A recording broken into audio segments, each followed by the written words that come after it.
Muy buenas, amables televidentes. En el conversatorio de la Fundación Institucionalidad y Justicia del día de hoy cuento con la muy grata presencia de el honorable magistrado. Es muy difícil, José Alberto Cruzeta, pero muy difícil no decirte magistrado.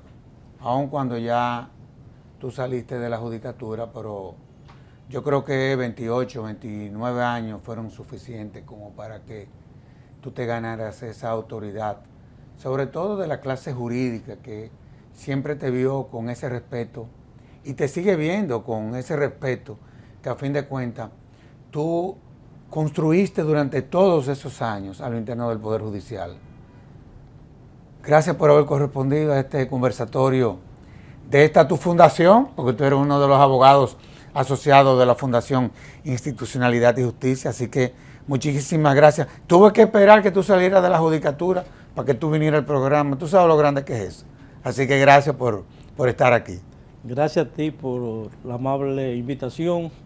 Y como tú dices, me siento parte de la institución desde que se inició por allá, por los años 92, 93, con Milton Rey Guevara. Así es. Cerca del local de la Finjus. Sí, señor. Los tiempos de Martínez, los tiempos de Colomba, cuando eran 4 o 5 personas, y prácticamente el Banco Popular era de los que más colaboraba en esos momentos con Finjus. Y después aquí con Eduardo. Claro, que fue un donde excelentísimo. trabajamos la reforma procesal penal. Sí, señor. Y así, luego Carlos Salcedo, Francisco Domínguez Brito. Y así en decenas de proyectos. Prácticamente esta fue la casa del grupo que estuvo trabajando y está trabajando la reforma en los últimos 30 años en la República Dominicana.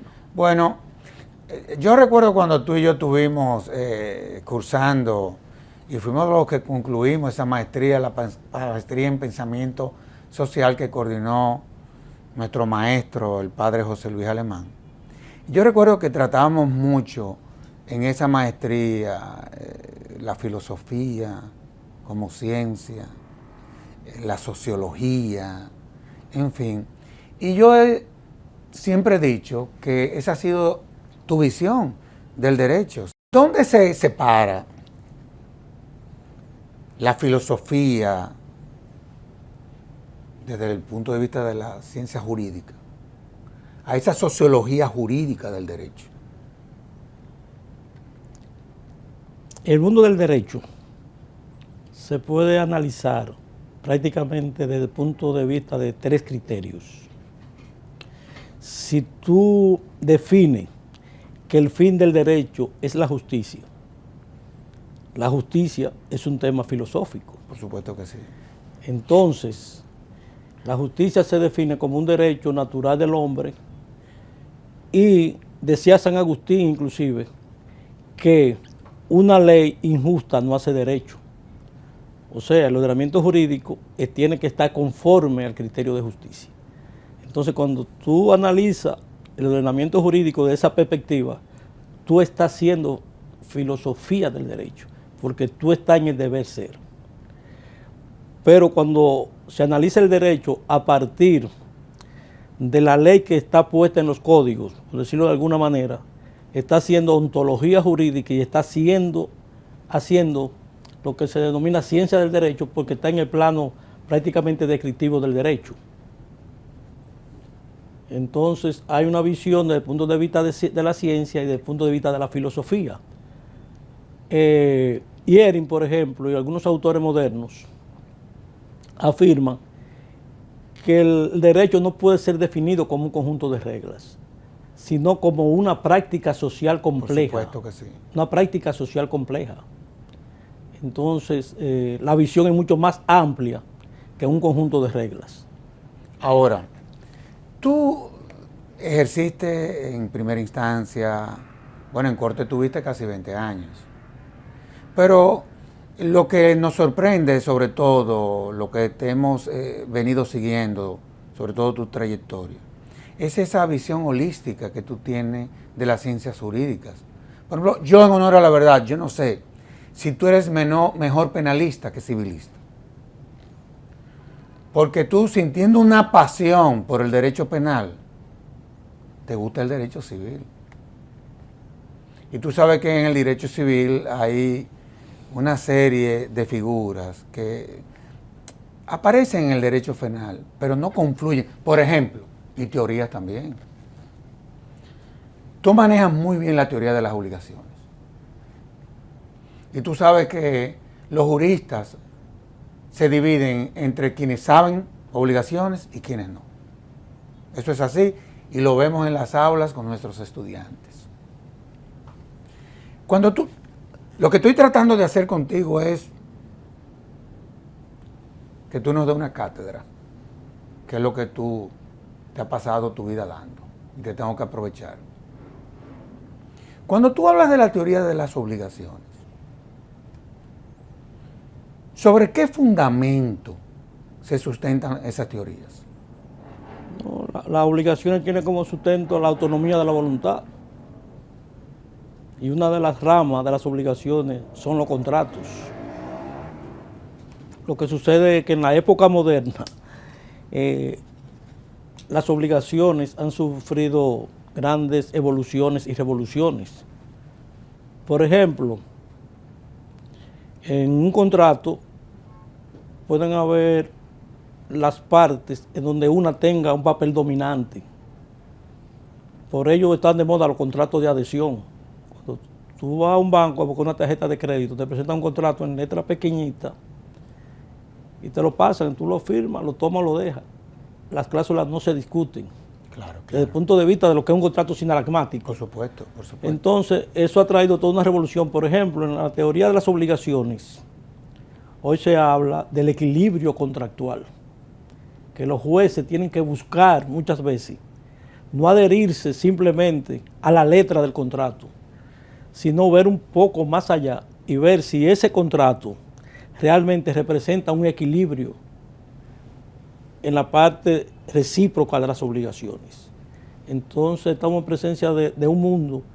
Yo recuerdo a Ramón García, que en paz descanse, cuando llegó a la Pucamalma de Toulouse, de Francia, antes de toda esta visión del derecho constitucional como norma, antes de ese influjo de derecho constitucional en el ordenamiento jurídico, que nos decía, el derecho es obligaciones y es procedimiento. El que no sabe obligaciones y no sabe procedimiento, no sabe derecho. Hoy en día podemos decir que el que no sabe, aparte de esas dos ramas, que el que no sabe derecho constitucional, por supuesto, que es la mirada desde arriba de todo el ordenamiento jurídico, también anda un poco sonámbulo en el mundo del derecho. No, y es lógico eso que tú planteas, porque a fin de cuentas todo se constitucionalizó, incluyendo el derecho. Sí. Ahora, tú fuiste juez de la Cámara Civil de la Suprema Corte de Justicia. Y evidentemente que a ustedes les tocó, cuando tú tuviste en esa Cámara, tomar decisiones que, sin lugar a dudas, resultaron ser trascendentales. Inclusive, en estos días pusiste a circular una obra en Moca y la vamos a poner a circular, la Escuela de Derecho de la Pucamalma, conjuntamente con la Fundación, en el mes de julio. Yo quisiera que tú me hables, pero desde la visión del juez, de la responsabilidad civil contractual. Porque a fin de cuentas tú sabes que la responsabilidad civil es la parte, es tú llevar a la práctica toda esta teoría, muchas veces inclusive hasta general del derecho. ¿Tú recuerdas cuáles fueron, por ejemplo, decisiones trascendentales?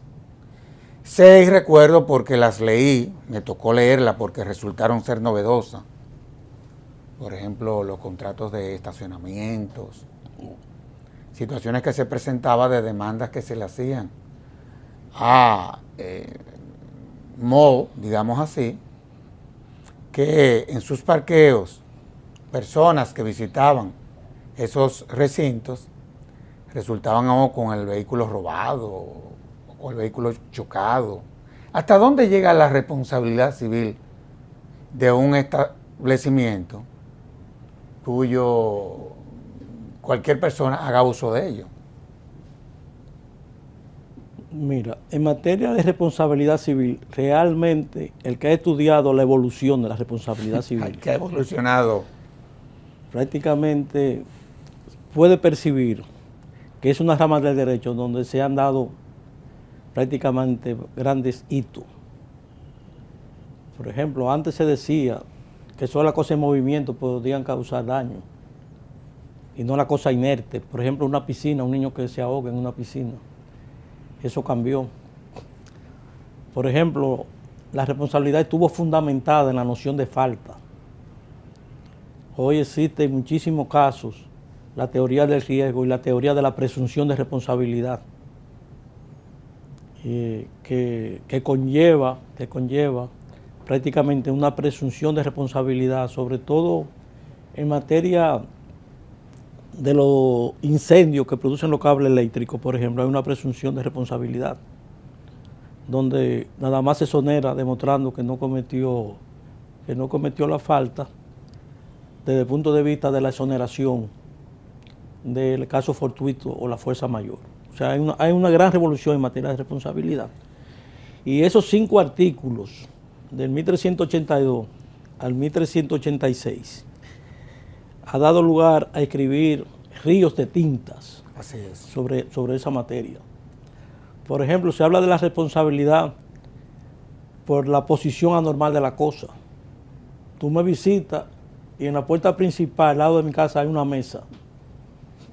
Y tú te tropiezas. Tú me puedes demandar en responsabilidad porque ese no es el lugar normal donde debe estar una mesa, por ejemplo. Por vicio en la construcción, tú vas a un estacionamiento a lavar tu vehículo y la máquina donde lo suben para lavarlo por debajo tiene un desperfecto y el vehículo se desbarata. No solo puedo demandar al propietario del local o el dueño de la máquina, sino al constructor de la máquina por vicio. Entonces también esa responsabilidad se ha hecho extensiva. En materia de hoteles, por ejemplo. Se considera que el parqueo de un hotel es parte accesoria del establecimiento y que se debe también resarcir por daños que sufran los vehículos parqueados en ese hotel. Igual desde el punto de vista de los parqueos en los restaurantes o en un local comercial o en un supermercado. ¿Por qué? Porque si hay un parqueo cerrado y la gente va porque eso brinda cierta seguridad y eso atrae clientela y tú te beneficias de esa clientela, tú debes entonces responder de los daños que sufra un vehículo en un establecimiento. Entonces, de esa perspectiva, se citaron, se elaboraron y se fijaron muchísimos criterios en la sala civil en la época y en el periodo que me tocó formar parte, 2011-2019. En el mismo sentido, la actual sala, conformada también por magistrados muy brillantes. Muy buenos son. Muy brillantes. Muy buenos.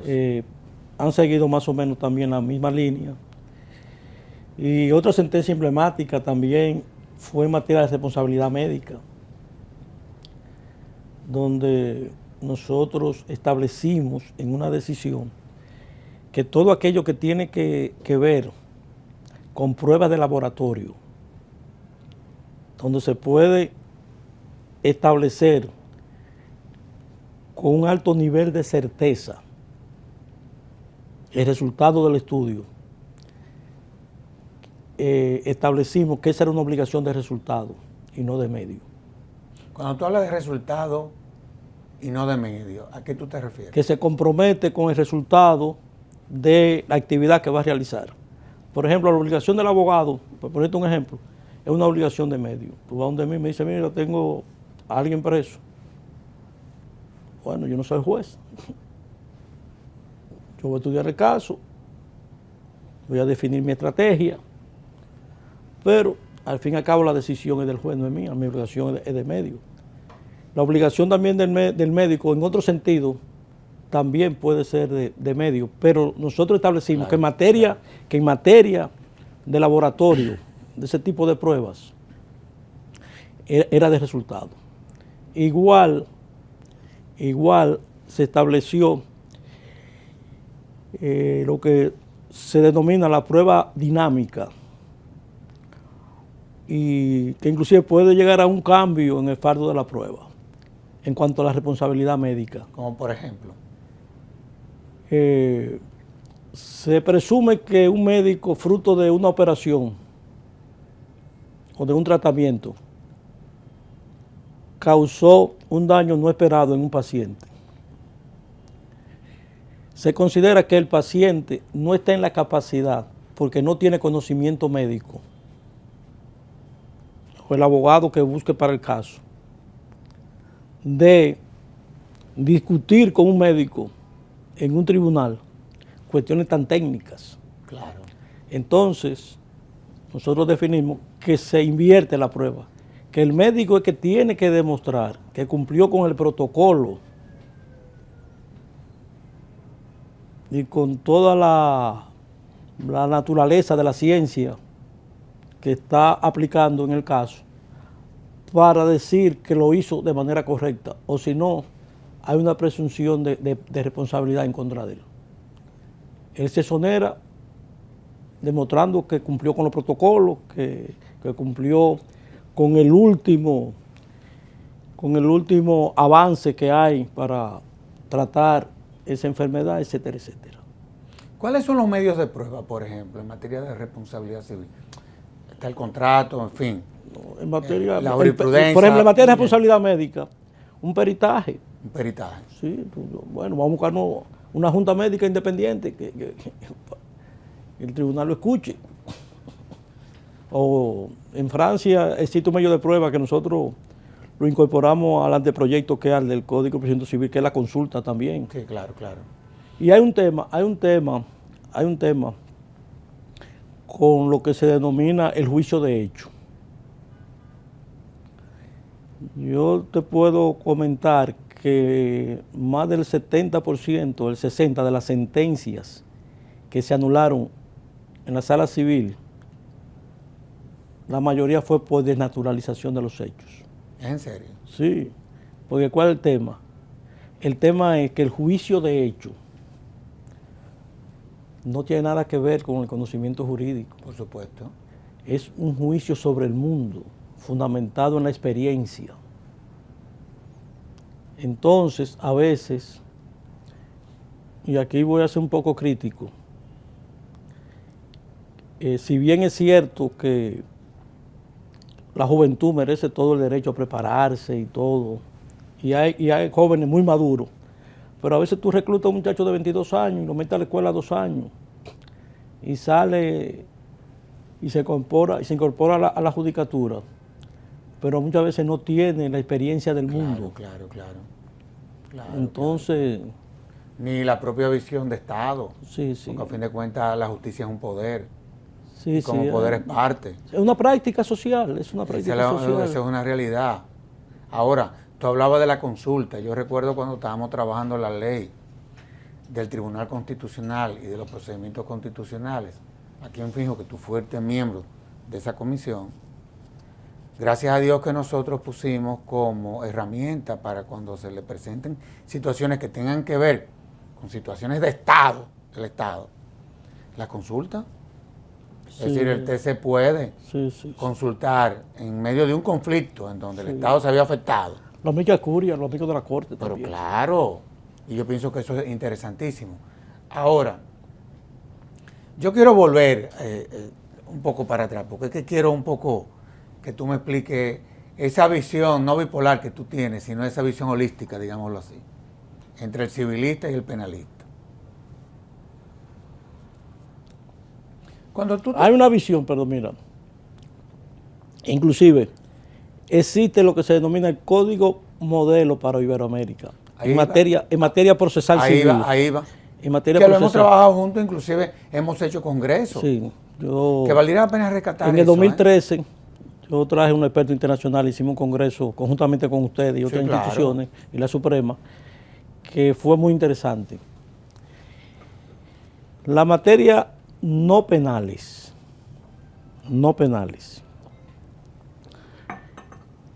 todas prácticamente tienen el mismo fundamento. ¿Qué es lo que es un proceso? Por decirlo de una manera simple, es un método para llegar a un fin. Que en materia procesal es la verdad. Si tú tomas el proceso laboral, el proceso administrativo, el proceso civil, el proceso comercial, y trata de organizarlo, te vas a dar cuenta que prácticamente tienen la misma configuración. Inclusive, el maestro Mayer, ¿Que lo trajimos? lo escuché decir en el año 99, ¿Que lo trajimos? en Tucumán, cuando fundamos la Asociación de Jueces Latinoamericanos, que un código se podía hacer con 3 artículos. Y uno se asombraba, decía así, ¿quién pide? Teoría de la acción. ¿Y cómo se pide? Una instancia depositada en la secretaría de un tribunal, un emplazamiento, diferentes formas. Pero es para materializar la acción y la pretensión.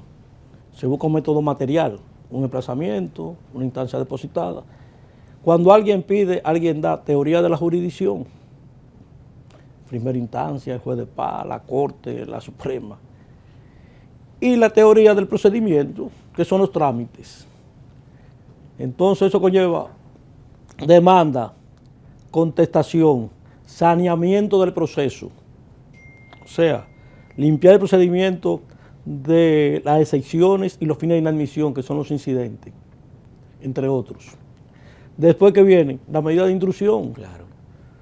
informativo, comparecencia, peritaje, etcétera, etcétera. Después, ¿qué viene?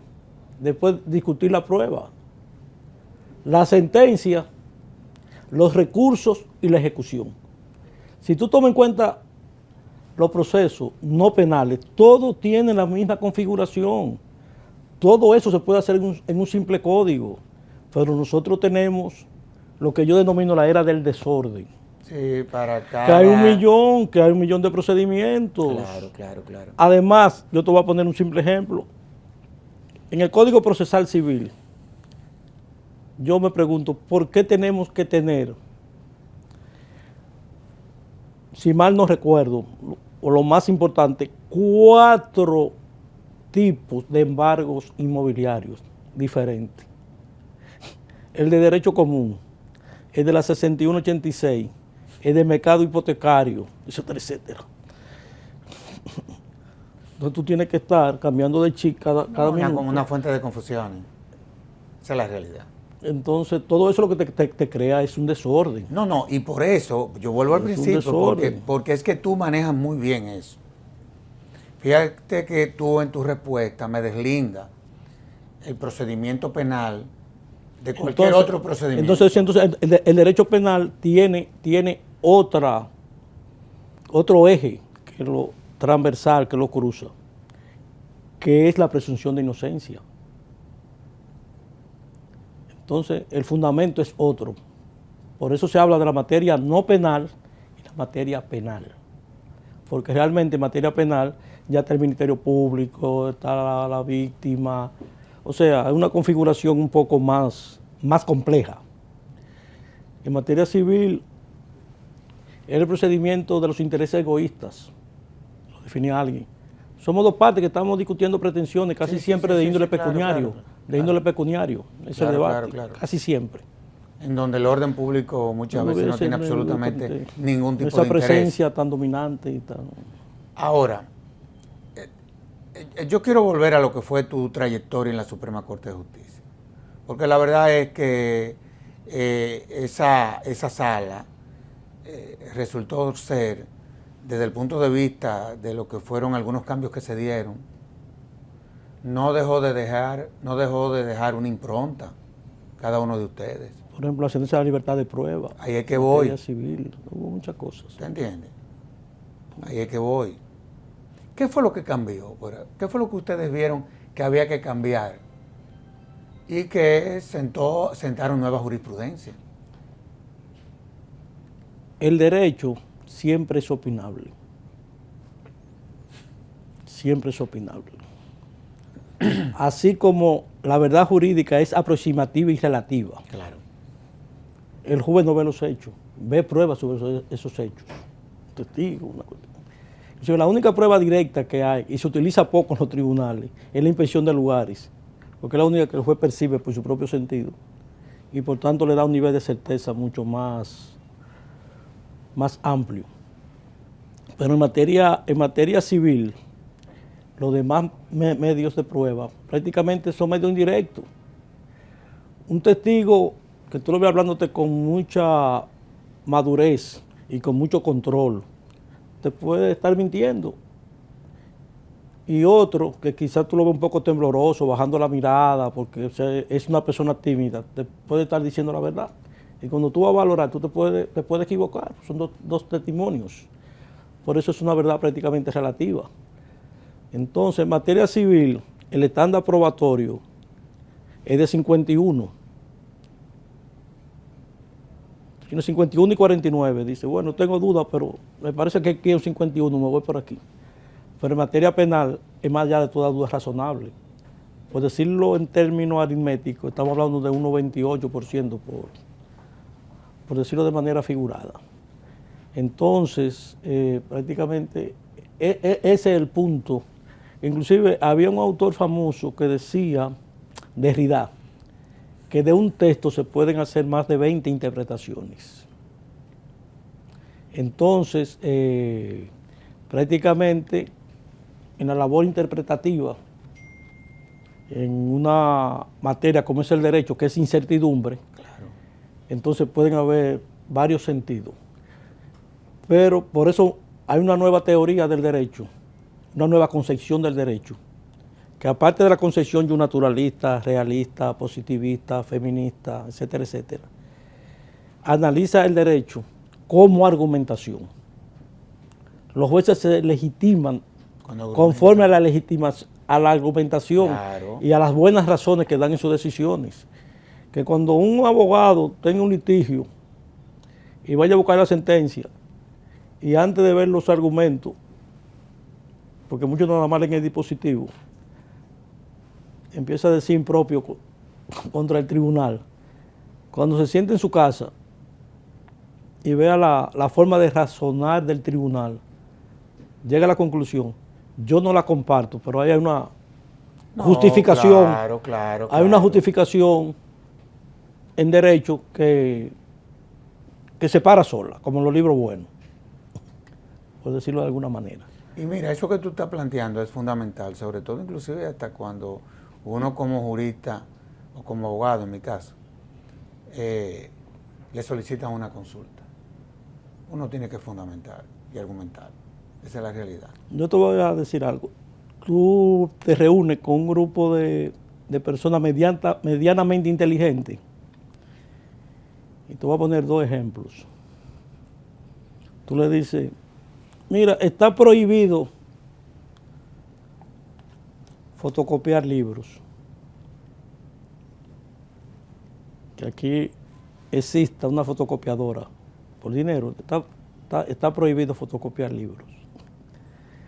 Si una persona va con una revista, te puede decir, no, el libro no es revista, lo que está prohibido.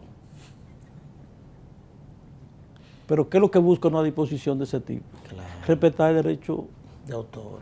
Entonces, Eso está prohibido claro. Montar bicicleta en el césped.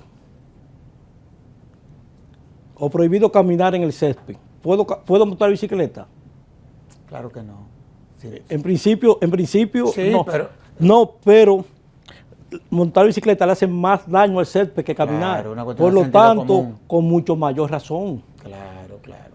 Prohibido montarse con perro en el tren. Imagínate que aquí existan osos. ¿Me puedo montar con un oso? Claro, claro. Si te hace un argumento contrario, te dice no, pero ¿qué busca una disposición de ese tipo? Un derecho de protección a las personas. Entonces el oso no es más peligroso que el perro, entonces con mucho mayor razón. Entonces te pongo esos ejemplos para que se vea que la interpretación del significado de una disposición o de un enunciado jurídico es totalmente diferente a la norma, porque la norma no es más que la disposición o el enunciado ya interpretado. Tú ves por qué yo, sí, ¿no? Tú ves por qué yo cuando inicié el programa destaqué la visión filosófica que tú tienes del derecho. Es su argumentación. Yo no sé si tú te recuerdas cuando hacíamos la maestría en pensamiento social, cuando nos tocó analizar a Sócrates, a Platón y Aristóteles. Sí. Lo clásico con Oye, Adriano. Oye, no fue que uno traicionó al otro, era que tenían diferencias de criterio, pero argumentaban. Claro. Argumentaban. Vamos a hacer una pausa De acuerdo. y de inmediato volvemos con este interesantísimo programa.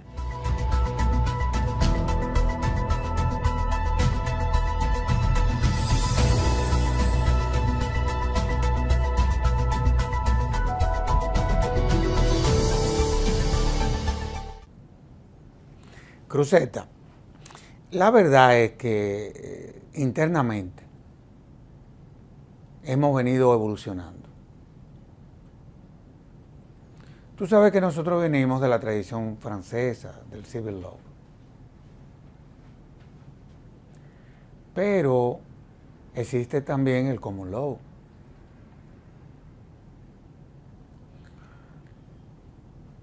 Nosotros no estaremos dando el paso al common law, o estamos en un tránsito entre el civil law y el common law. Te lo digo desde el punto de vista casacional, del interés casacional. Sí, Te hago la pregunta porque en la obra, yo recuerdo que en el año 2015 tú trabajaste un anteproyecto de ley de modificación a la ley de casación.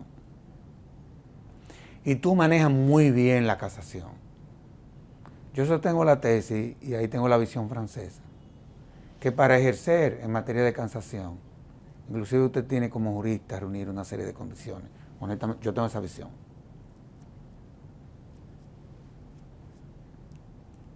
Pero te pregunto antes de que entremos a la modificación que se aprobó, que ha generado mucha preocupación. Sí. Si nosotros ya no dimos el paso, partiendo del interés casacional. Sí. Yo particularmente considero que nosotros... Digo, ya estamos entrando en derecho. A partir de la Constitución del 2010 y a partir de la Ley 137-11 sobre los procesos constitucionales, que estableció en el artículo 184 de la Constitución, que las decisiones del Tribunal Constitucional son vinculantes para todos los poderes y órganos públicos. Sí, son vinculantes. Prácticamente en la cúspide del ordenamiento jurídico, el órgano que tiene la última palabra, que es el Tribunal Constitucional, sus decisiones son precedentes obligatorios. Pero además de eso, el Tribunal Constitucional, en dos decisiones recientes, una que conoció con motivo de una revisión de sentencia de la Cámara Civil y otra de la Cámara Reunida, estableció que ninguna de las salas de la Suprema ni la Cámara Reunida se puede alejar de su propio auto precedente. Lo que le está diciendo es que está obligado a respetar. Claro, claro. Pero sabemos que la jurisprudencia no se puede petrificar y que en la teoría del derecho constitucional, claro, hay dos figuras jurídicas que permiten de manera excepcional alejarse del precedente, que es el distinguis, cuando el juez de abajo, que es quien establece el precedente, porque es quien dice, este caso es semejante al que decidió el Tribunal Superior que impone el precedente tiene en su connotación estas particularidades que lo alejan del precedente, por lo tanto me voy a alejar. O el overruling que dice, sí, eso era verdad en ese momento, pero hoy en día por cambios que se han dado en términos sociales, la realidad es otra y se necesita un cambio.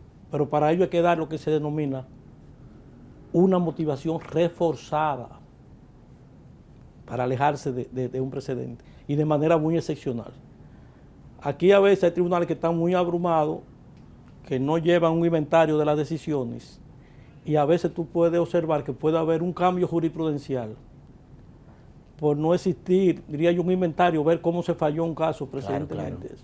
Pero entonces, si el Tribunal Constitucional de manera directa le dice a la Suprema Corte de Justicia, a cada una de sus salas o a cámaras reunidas, que están obligadas a respetar su propio precedente, también hacia abajo, el vertical, el precedente vertical.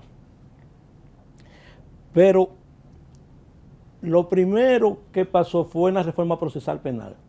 Si mal no recuerdo, el artículo 426 establece que si la Cámara Penal de la Suprema casa una decisión y le envía a un tribunal, ese tribunal tiene que acoger ese precedente. Y si no lo acoge, eso es causal entonces de volver a casación. Estamos hablando del año 2004. Pero ¿qué pasó ahora en materia?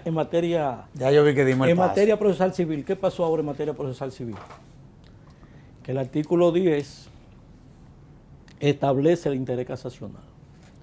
Y ese interés casacional es un mandato del Tribunal Constitucional que en una sentencia estableció que el Poder Legislativo tenía que establecer para la casación el interés casacional, figura jurídica que tomó del derecho español por la influencia que últimamente hemos tenido aquí, por la influencia de Castilla-La Mancha y esos vínculos que hemos visto hacia España en los últimos tiempos. Y la misma reforma constitucional del 2010. Sí, los españoles dejaron su impronta. Sí, hay una influencia. Acuérdate que trabajamos mucho eso. Y también establecía esa sentencia, si mal no recuerdo, la 40498 del Tribunal Constitucional establecía que el monto de los 200 salarios era irrazonable. Como queriendo decir, estamos de acuerdo que pongan un monto, pero que sea más razonable. La actual casación, ley de casación, lo fija en 50 salarios. Y como la última resolución lo fija en 21,000 pesos, 20 salarios, estamos hablando de 1.100.000 pesos más o menos de salario, 1 millón y pico, para poder recurrir en casación. Entonces, tenemos lo siguiente, pero además también se establece en la ley de casación que si el tribunal de envío acata el criterio de la Sala de la Suprema o de la Cámara Reunida y se recurre otra vez en casación, es inadmisible el recurso. Solo si no lo respeta es que se apertura el recurso de casación otra vez. Lo que está diciendo entonces que ese precedente es obligatorio de manera indirecta. ¿Y no contraviene el acceso a la justicia, el interés casacional entonces? Es una limitación. Pero... Es una limitación hasta cierto punto de recurso, porque recuerda que el recurso de casación es un recurso extraordinario. Sí. Y no hay derechos absolutos, mucho más en República Dominicana. Por ello yo pienso de manera muy particular que si bien la ley de casación es importante y existía la necesidad, en esta etapa se tenía que limitar de manera muy puntual a 4 o 5 aspectos y dejar ya la configuración mucho más completa para el Código Procesal Penal. Porque los recursos tienen que ser todos definidos de manera íntegra y coherente. Por ejemplo, si tú diseñas una apelación, vamos a suponer, tú estableces, se recurre en apelación, tú dices, las sentencias dictadas de manera incidental en el proceso de apelación, esa decisión, la apelación va a ser diferida conjuntamente con el fondo, o se va a acumular para fallarse con el fondo. Ya eso incide si es independiente o no para recurrir en casación. Claro. Entonces eso tenía que ser fruto de algo ya más completo cuando se hiciera el código. Por eso creo que esta reforma debió haber sido más puntual sobre algunos aspectos que eran necesarios. Por ejemplo, la suspensión del recurso extraordinario de la casación, que fue en el 2008, que se estableció con una modificación. Todo el que se quería ganar 2 años sin ningún derecho recorría en casación porque era suspensivo el Pero recurso. ya no es así. No, ahora se quitó, la nueva ley se suprimió. Ya no es así. Se suprimió, pero también entonces hubo que dar una resolución estableciendo en una figura de texto abierto, que si produce daño inminente, que ahí cabe todo, que se puede, mediante instancia, solicitar al presidente de la sala que va a conocer del recurso, que conozca la suspensión de la ejecución de la decisión y que la simple demanda hasta que se decida la suspensión ya suspende. Entonces, pero óyeme lo que pasa ahora con la casación. Antes era difícil hacer un recurso de casación. Cuando nada más existía conocer la causal e invocar una de ellas, de los motivos. Exceso de poder, desnaturalización de los hechos, error en interpretación de la ley, omisión de estatuir, etcétera, etcétera. Motivaba eso y solicitaba que se casara y que se enviara. Ahora hay que dar 3 golpes, por decirlo de alguna manera. Primero, probar el interés casacional con 3 supuestos. Número 1, que el caso nunca haya sido fallado y presente interés de que se fije un criterio jurisprudencial. Pero para ello tú tienes que haber estudiado toda la edición de la casación de 1908 hasta hoy para ver si es verdad que no existe fallo sobre ese punto. 2, que exista contradicciones de criterios en 2 decisiones de los tribunales de segundo grado. Ahí va la contradicción de sentencia. Entonces, no sé cuál es el punto. Las cortes de apelaciones no publican sus decisiones. Nadie las conoce. Inclusive a veces ni organizadas están. Yo recuerdo que la doctora Arely Ricoeur, presidente de la Sala Civil de La Vega, desde el año 93, que fuimos los primeros en conformar esa corte, todos los años la encuaderna, la tienen. O sea que la gente podía verificar fácil, porque están, pero no todos los tribunales. Y creo que el superior de tierra de aquí del distrito, creo que la publica. Pero en sentido general, ¿cómo yo investigo si el Tribunal Superior del Ceibo tiene un criterio diferente al superior de Santo Domingo o de Santiago, de San Francisco? Entonces, es un tema. Entonces, otro criterio del interés casacional es que se falle contrario al criterio que haya sido fijado por la sala o por la Cámara reunida. Pero entonces, después que tú motivas todo eso en tus recursos de casación y in medium, desarrollando tu recurso que se declara admisible porque se cumple con una de las causales del interés casacional, entonces ahora buscamos uno de los motivos. Naturalización de los hechos, violación de la ley, error en interpretación, etcétera, etcétera. Pido la anulación de la sentencia o que la casen, que es lo mismo. Pero ahora el artículo 38 estableció lo que se conoce como la casación bastarda. ¿Qué es la casación bastarda?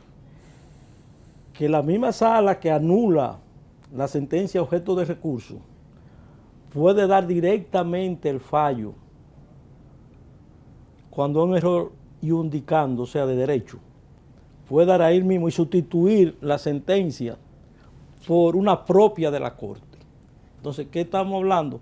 De que una de las salas de la Suprema o la Cámara Reunida se puede convertir en una tercera instancia, en una función positiva porque hace méritos sobre el fondo de la litis y lo resuelve de manera definitiva.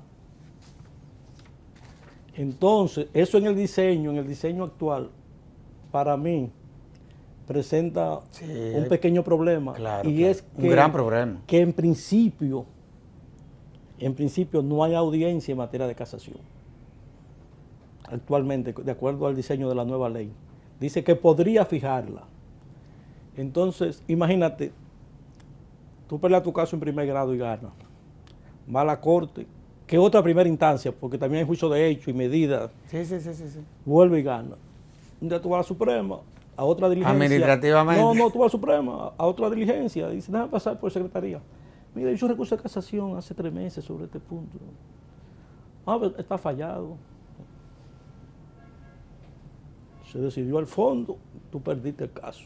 Sin oírte por lo menos 10 minutos en la audiencia, por lo menos, mátame, pero en esos casos yo creo que hay que aperturar la audiencia.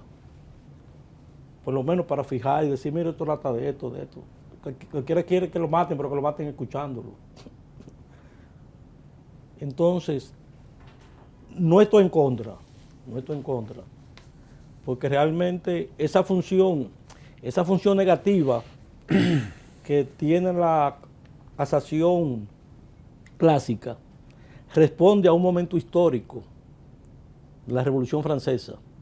Decía Robespierre que el legislador lo era todo y que el juez era un grano de arena.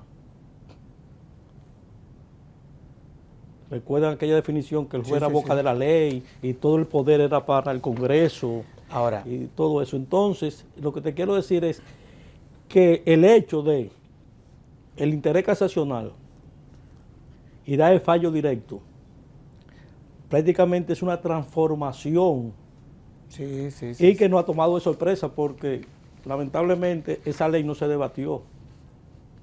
Ya dimos el paso. Ahora, déjame preguntarte algo.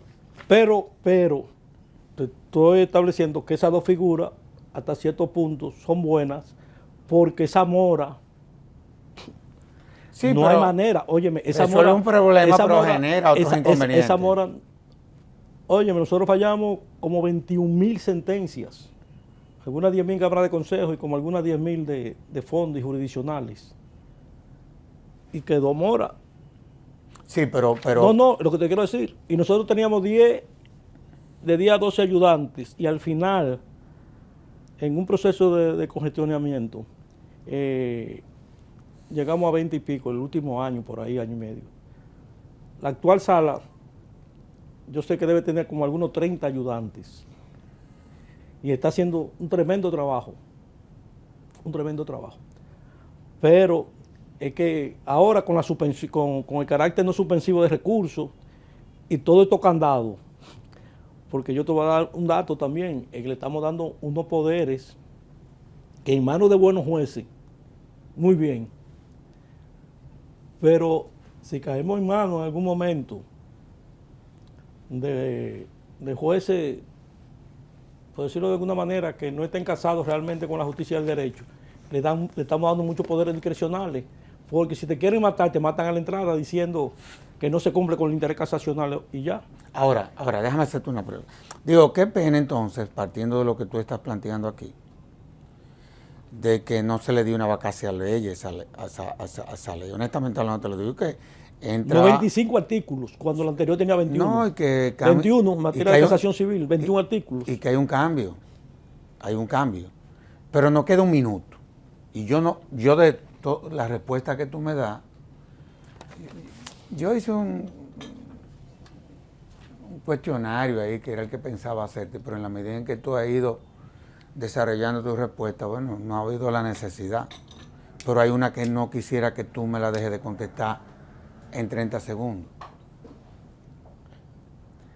¿Habría alguna diferencia entonces entre el interés casacional y la relevancia constitucional?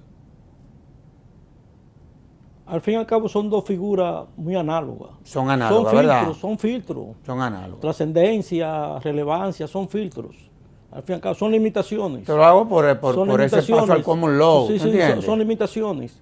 No, y como te decía, además, se habla hasta de 3 envíos, que yo creo que si tú vas a establecer el precedente, tú estableces de manera radical y ya.